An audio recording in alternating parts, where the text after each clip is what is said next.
Well, good evening, guys. Working on my 2018 Ford Fusion Sport. This is the 2.7 twin turbo. We are going to have some fun because this bad boy right here is coming out. Taking the intake manifold off, and we are doing that because we're doing this little bad boy. This is a walnut cleaner, basically a walnut media blaster to clean the carbon off of the intake valves. I've got 86,000 miles on this engine. I'm very interested to see what these valves are going to look like.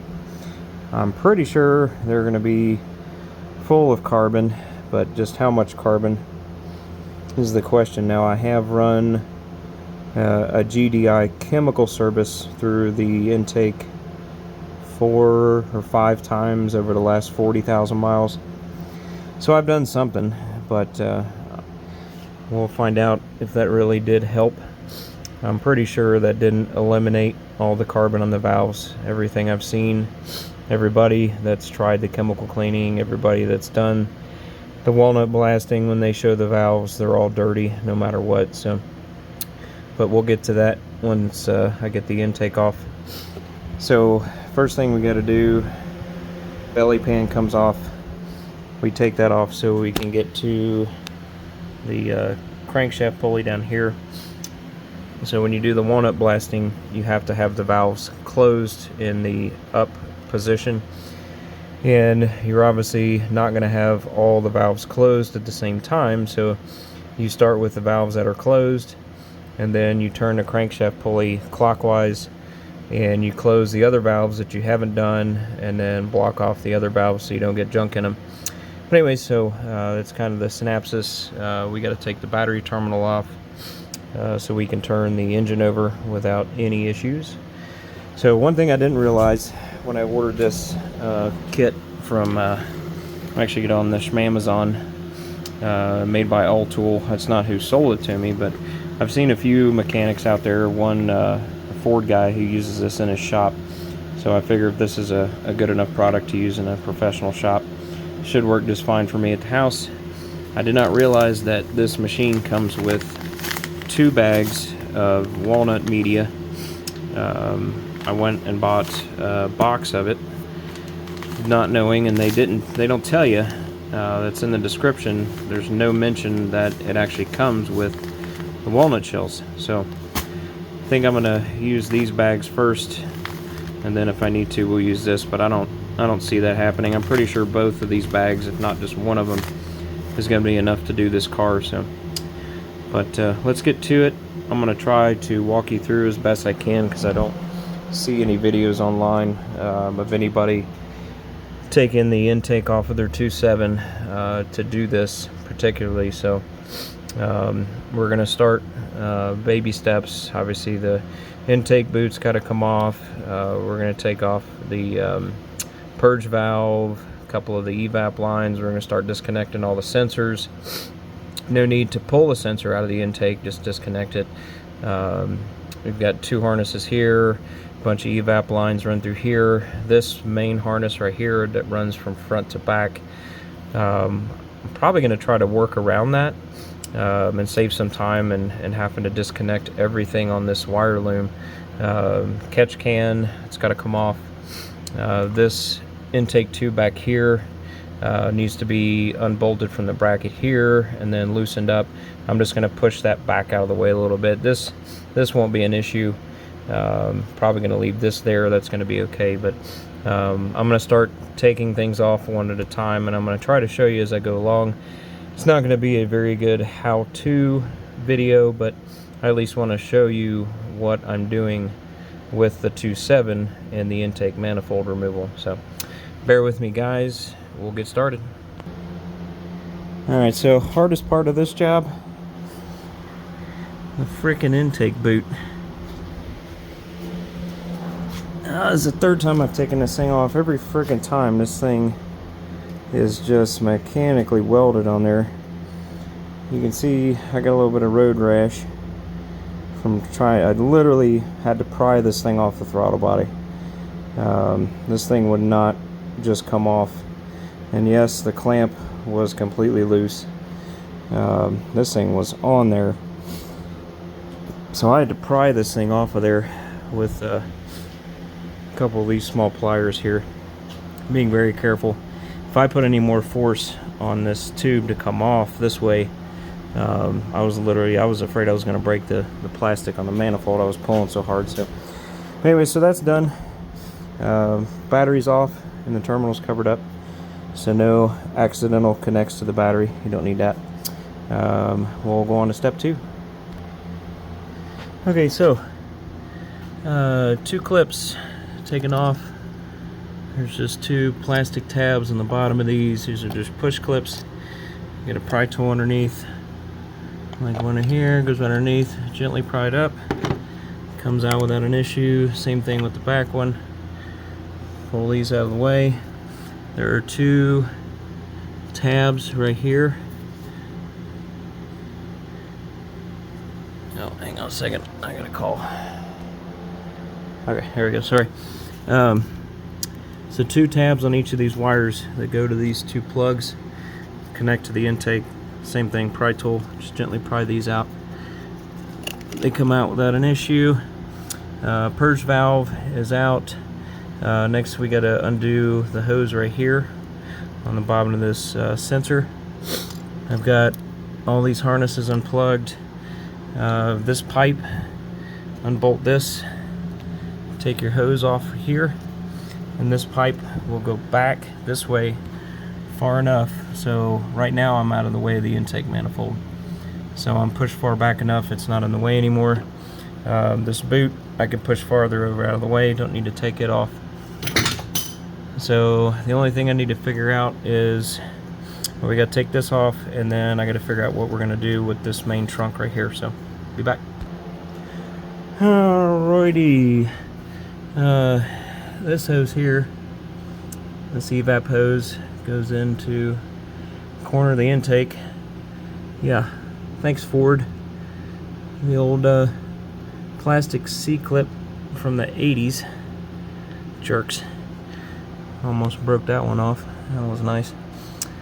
Anyway, so got that out of the way. Let's see. There is a plastic tab, holds these plastic emissions tubes on. Take that off. You gotta come back here before you start ripping and getting. There's a hose. You can see my finger. Let me get it close. See my finger moving? There's tab right there. And then there's one in the back. Same hose. And then, let me see if I can see it moving down there on top of that bolt. You need to pop that off. So, as it stands right now, there's nothing connected to the intake manifold. The only thing I have is this trunk that runs over top. So I did have to take everything going on this wire loom forward off. And watch out, these little buggers, these are locks. This purple tab, don't just press on it, pull back and then press. You'll break these. Same thing with these. Same thing with your coil pack connectors. There's locks on these. Pull the white tab back and then press down. You'll hear a click and then it'll come right off. Pull these up off of the bolts. Now I've got plenty of wiggle room. I've got room underneath here. Not so much underneath here. I need to work on this back part next. Okay, so I got enough air room in here. We're gonna leave this wire loom here. We're gonna go up underneath it. I've got more than enough room to get that intake up and out.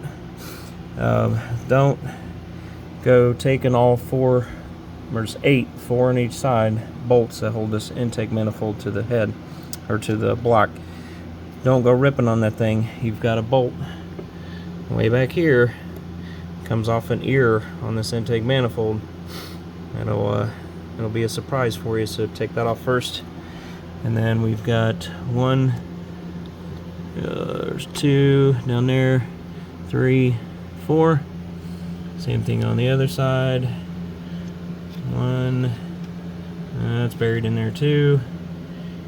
There's 3, 4 in the corner. Okay, let's get to ripping. Okay, guys. Well, she's out. So let me I'll try to show this one-handed. So without taking that wire loom all the way off of the front, so intake manifold was here. It comes up about 2 inches, and oh, hang on, I better get a better grip on this thing. I'm not dropping this. So you go up, free it, and you snake it out just like that. Okay, so it's going to come up, it's going to go over and up at the same time, so it's going to snake its way out of there. And just be careful, don't yank on anything too hard. I don't even want to know what Ford wants for these stupid little plastic straw lines. Cheap. But anyways, so she's out. So let's take a moment. I'm gonna set this down, and then before I forget, the gaskets, green gaskets there, I am replacing those. Good rule of thumb to replace those intake manifold gaskets anytime you remove the intake manifold. Got them from Ford, came as a 6-pack. Let's see, what did they weren't much, 16 bucks, and keeps you from having intake manifold air leaks and having to pull the manifold back off. So we're not gonna play that game. So curiosities killed the cat long enough. Oh, let's take a peek. Oh boy, I'm gonna try to get you guys in here. Look at that. Look at that carbon. Son of a beetle. Well, I knew the chemical cleaning wasn't going to do much. Let me see if I can zoom her in here. Oh, there we go. Hang with me, guys. Fired my camera, guys, so... Oh, there we go. There you go. Look at that. Oh, stay in focus. Look at that nonsense. And you wonder why you have running issues.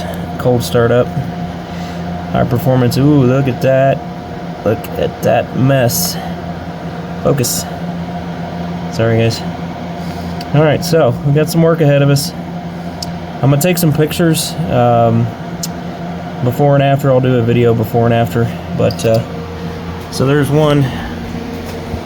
Yep.